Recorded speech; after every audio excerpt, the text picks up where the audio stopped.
Well, welcome back to Imperfect, the Heart Centered Leadership Podcast. It's just so nice to be back. I was off for September and October, a little bit of a reprieve, but so much fun doing Flashback Fridays. And some of our interesting guests who had the most downloads, the most inquiries, the most comments. And I think that in itself is going to have great presence in our conversation today. So, a beautiful shout out to my colleague, fellow author and friend Eric Stone. He introduced me to Jamie Graceffa, who is on the show today. So, can I just say welcome, Mr. Kindness? Thank you, Devin, and shout out. I'm doing my heart to Eric as well, because if not for him, there would be no this. And I'm so excited to speak with you. Goosebump moment. I have had so many of these connections, collaborations, introductions in the last 4 weeks. I am just trying to keep up, but I'm so excited about our conversation today. But before we launch in, share with our listeners, and we love to be known, but we also are obscure, but we're in 87 countries. Ooh. Our listenership is from 28 years old to 72. And I know our topic today doesn't have any genre. It doesn't have an age specific need, want. So tell us a little bit about you and what you want our listeners to know about you, what you do, who you are, who you work for, whatever you want to share. Thank you so much, Deb. And hello, listeners around the world. That is amazing. My name is Jamie Graceffa, as Deb had said, and I have been working in human resources for about 27 years. And I think the past 10 years or so, it's been in learning and development. And probably 5 years, it's been culture and inclusion, which is interesting because it wasn't my aspiration.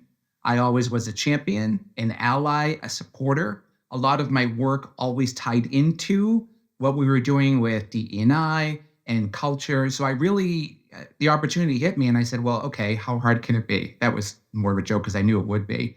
And I really had to learn about company culture. What is it? What does it look like? Is there a magic formula? I'm a vice president right now at Quanterix in the Boston area. And I know a lot more than I did, but I'm always trying to figure it out. And here's where I landed. Compensation is important. Absolutely. You want to believe in what the company does. Absolutely. But I think most of a positive work experience and a positive work culture is how we are treated by others. It's who we work for and who we work with that makes our employee experience. When you leave a company, it's usually the people that you will miss or not miss. When you start a company, the people around you won't ask about, oh, what kind of phone did you get? Do you like your laptop? They'll be like, tell me about the people. Begins and ends with people. And the word kindness just kept coming up. And I stayed away from it a little bit, Deb, because it has maybe different interpretations in the workplace. This is the workplace. There's no place for kindness. Or what does kindness mean? We need to go sit around the campfire and not talk about the issues? No, just means we treat each other with dignity and respect. So that's where I am right now. It's the kindness kick. And that's what I try to do here at work every day when we instill an initiative. Like, where is the kindness factor? How do I fold it in? So it's a little bit about me. I love that. And we're going to have such a great conversation. So I want to just mic drop that introduction because you know what? Kindness has always been viewed as a weakness in the workplace. And it saddens me and makes me happy at the same time that it took a global pandemic for us to get here on the other side. But we're here, and I'm going to emphasize the positive. And, I work with a lot of different leaders at a lot of different levels, and people always forget that it's professionals like you, the HR professionals, who have to handle all situations. And everything comes down to two things: emotions and people, period. So Let's dig into this because I'm so ready. Okay, here's my first question. Kindness in the workplace. We talk about it. I love how you say kind is a four-letter word at work. Let's unpack that for where you are now, from where you've been, and basically adding on to what you just alluded to in your own introduction. How did you navigate it? How do you go against the tsunamis when business acumen and metrics and all the things, KPIs, all that languaging? How do you stay anchored to kindness in the HR world? Love this question because it's asked a lot of me because I think people are still struggling with how to do it. I think it's a few things, Deb. I think one is my position. I think when you get a little higher in an organization, you can set the tone. Like I created what it looks like and what it is. But I also have to give the business case for it, right? I'm a businessman. I work in a business, and I have to educate some folks on what are the benefits? What is in it for you to keep kindness front of mind? Now, I think of kindness as a skill set. I think some people are better at it than others, and there's no shame there at all. No shame. But if I can show them that your retention will improve, the collaboration will improve because people are now talking to each other and they're not talking around each other. They are working with each other, not working around each other. The engagement will go up. They will have their friends come there because birds of a feather, more talented folks will come to the organization. Our employee value proposition goes up when we're getting good reviews. So there's a business reason for it. Mine is, yes, it's important, but at the end of the day, it's the right thing to do. But however I get them, I just want them. And whatever gets them in the room with me to talk about kindness, that's what I'll use. But there's a strong business case. And then I'm like, okay, now I have to tell them what kindness is and what kindness is not. When I say we have to treat each other with kindness, I do get some looks, right? But it's the word that fits for me because when you say an empathetic leader, that doesn't always land with something with some people. You talked about it in your open kindness. We know what that means. When we're little kids, we're like share a sandwich. Whatever we taught kindness. So I'm like, all right, kindness does not mean we withhold difficult conversations. It does not mean that we withhold direct feedback about how somebody is performing. It doesn't mean we agree. It doesn't mean we don't argue our point. It's all the manner in which we do it, right? And it's what you want that treatment for yourselves, right? And I just kind of having them think about themselves. So when I tell them what it is and what it's not, and what the benefits are, then I have to show them what it looks like because not everybody knows. So we build it here in our training programs at Quanterix. It's in our culture initiatives. I have culture champions. We talk about kindness all the time, in addition to the work that we do. So I think those three areas of educating, the business case, and teaching them what it is, which is education, and in what kindness is not. And then me just taking the position saying, I'm calling it kindness. You can give me the side eye, but we're going with it. Well, and you know what? That's just all encompassing and inclusive in how you just unpacked that. And I don't like agreeing to disagree because I think that's such a systematic approach. And what I'm hearing you say is we're going to talk about it. We're going to figure out how to model it. It's not a rinse and repeat. We need to stay intrinsic. And with one of my global organizations, when we got into that agree to disagree, I said, let's label it. And they now call it imperfect celebrations, which, Oh, wow. I love imperfection, hence the name of the show, because every imperfection has a facet to evolve to an eventual success. Mhm. And that to me, let's celebrate, Okay, John, tell me more. And that wasn't where I was going. And there's always room for kindness, that intrinsic approach. I love that. Okay, my second question has permanent residency on the show. I've asked over 300 leaders this question. It's top of mind, candor, humor, whatever you think. Which one is the one that's sitting there for you. What imperfections does Jamie bring daily to his heart-centered leadership? What shows up? Active listening. I so struggle with this. I don't know if it's because I'm an extroverted person. I'm excited to have the conversation. I just did a video because there's a kind card on that. I think it's out there now. I am still trying to learn active listening. Um, I will say that I need to watch my judgment. I need to kind of be more aware. I would say that I'm better at these things, but we can judge a situation, and I'm like, slow down, don't judge it yet.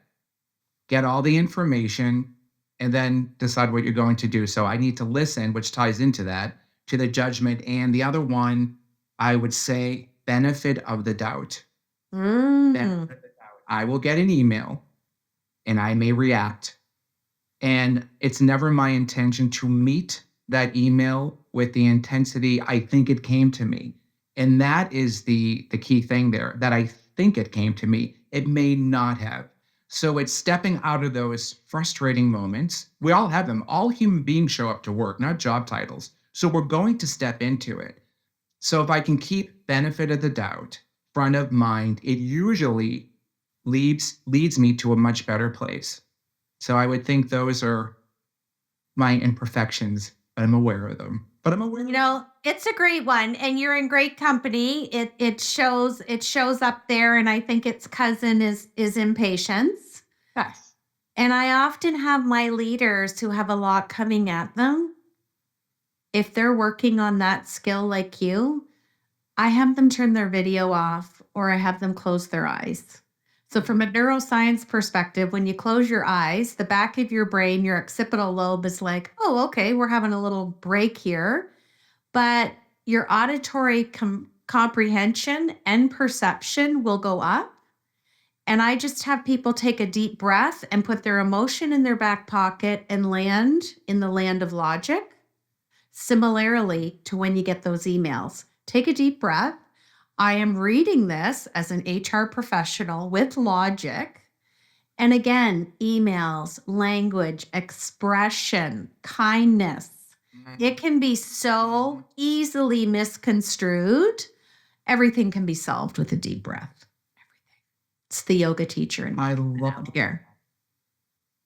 I think I need to talk to you every week because I really love that. In full disclosure, I was having some breathing exercises before our chat because I want to be present and I want to make sure our listeners are getting something from this and you are getting something from this. So I love that reminder. Thank you. But I want to highlight an important thing that you said. We can be such a good attentive listener. I don't want to dim the light on the excitement to respond.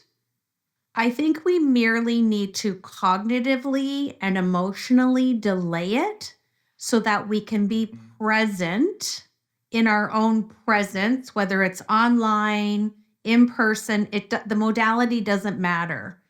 The key takeaway is don't dim the excitement. Just put it to the side and let the logic sit in place to be present, to really hear. Because sometimes we make the mistake as people in our professional life and our personal life, not everything needs a response. That's right. You're absolutely right. Sometimes people just want the space. And I'm encouraging my leaders to say, Jamie, I want to talk to you, but I only need you to listen. I'm not looking for a response. And then you can go, okay, great. I'm fully present and I don't even have to be concerned with a response because I'm being a sounding board right now. And I find when people are more open and transparent and vulnerable and heart-centered, that really saves a lot of cognitive and emotional energy for the person who's listening. No I judgment love zone, right? No judgment zone, Nope. that psychological safe space. Mm. And I've said to more and more leaders, just tell them you just need the sounding board. I don't like using the word just, but what I need from you right now in this moment is I only want you to listen And if and when I feel I'm ready to have a conversation and response and your professional perspective, let's go there. But right now, I just want to land here. And it's kind of like, okay, full ears on, fully present, no expectation. And it takes almost the burden off of you It to does. have to Yeah. fix or solve, right? And I love naming it. Sometimes I do that not only here at work or ask in my personal life as well. What role do you want me to play? Do you want me to just listen? Are you just venting? Do you want my opinion? I love that asking up front. I do that a lot because I have the tendency in all aspects of my life to fix, right, Yes. and solve because I just want that other person to feel good. The other thing that I love about calling out or asking is I will say to some members of the team I work with here, I know that I'm not active listening. Just give me a minute. And I'll either close down the device or I'll do this. So I'm like, I'm not there yet, but I will be. And it's a teaching moment, right? Which I love, but it's also me getting my situation solved or closed down or put away so I can be kind enough to listen to somebody that wants to talk to me. So Absolutely. sometimes naming it that way. Yeah. My last leadership question is going to tap into your HR experience and expertise. It's a big question, and I'm looking for top of mind, or maybe likely have experienced this. How does one in your position help to shift a workplace culture that has remnants or patterns of behavior that are repetitive for an unhealthy, unkind culture? Mhm. What ingredients or strategies can you share to help shift? Because Rome wasn't built in a day, but share some of your expertise, maybe one or two strategies of even if you're not in HR and you're part of the culture at large, adding to the toxicity isn't going to do the shift. No, What can it's you do as a kind person to help in something that sometimes can look like David and Goliath? right. Oh, I love this question. And a lot of things come to mind. I'm going to try to give you two or three. One is accountability. We have to hold our leaders accountable for not only modeling mere civility, I'll take mere civility if they need a little help, in calling it out when they see it, when they see bad behaviors or unkind behaviors. Now, here's other things that we've done something here in the last year or so at Quanterix. We have made our performance management process equally weighting on what you do and how you do it. So half of it is about did you achieve your goals and objectives? And the other one is the other half is how well did you adhere to, and model our values and our behaviors and actually calling it out. And we have some mechanisms in place. Our HR partners here are very well versed at talking with managers about the performance reviews and what we're looking for. We have playbooks that teach managers to look at the how just as much as the what. So it's in our performance metrics, it's on our learning and development in our training programs. We always talk about it.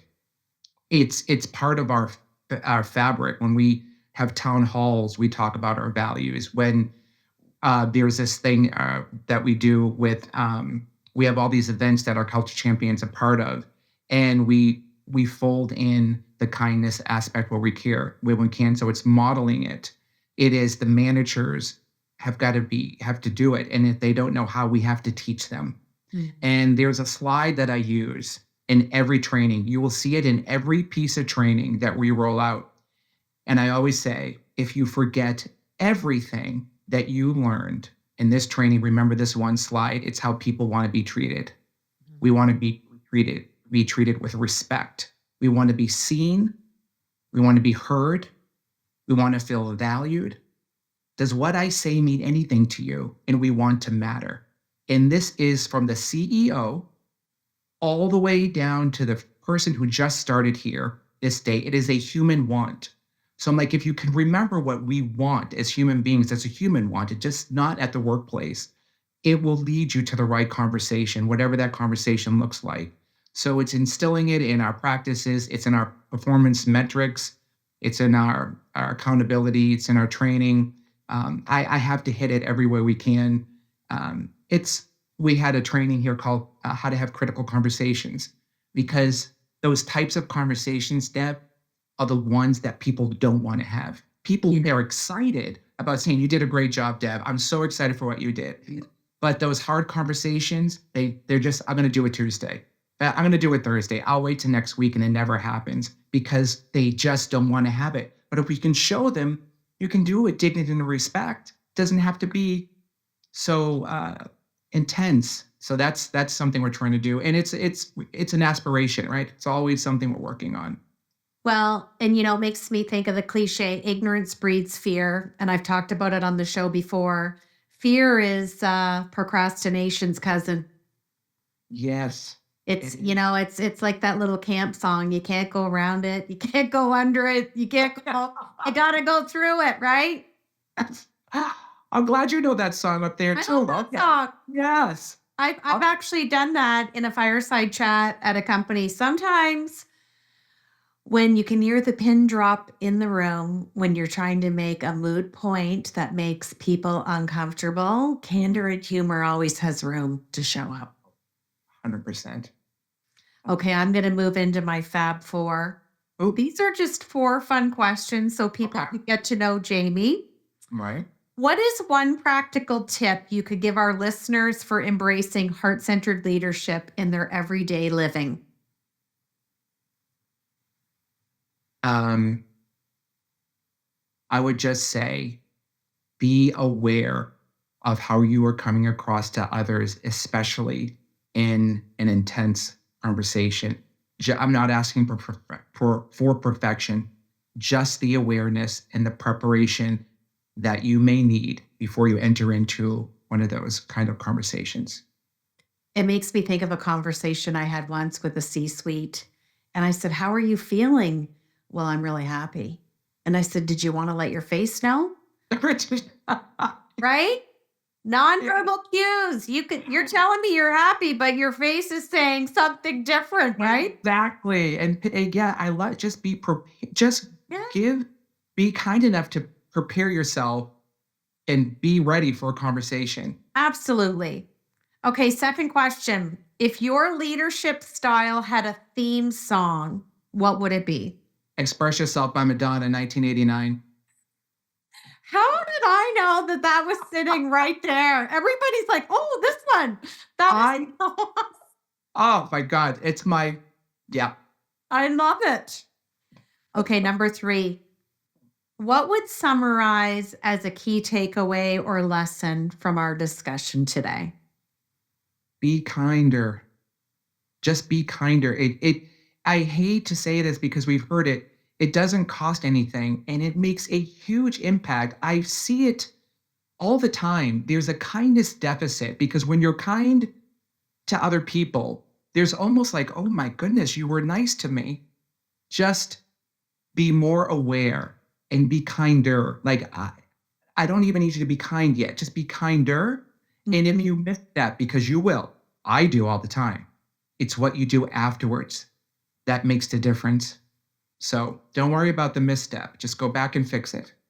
It post COVID, a lot of people are struggling. Hmm. And I love the way you frame that because I hear, "Well, I'm emotionally done." So, to everyone listening, I know that there are days when we all are in emotional overdraft.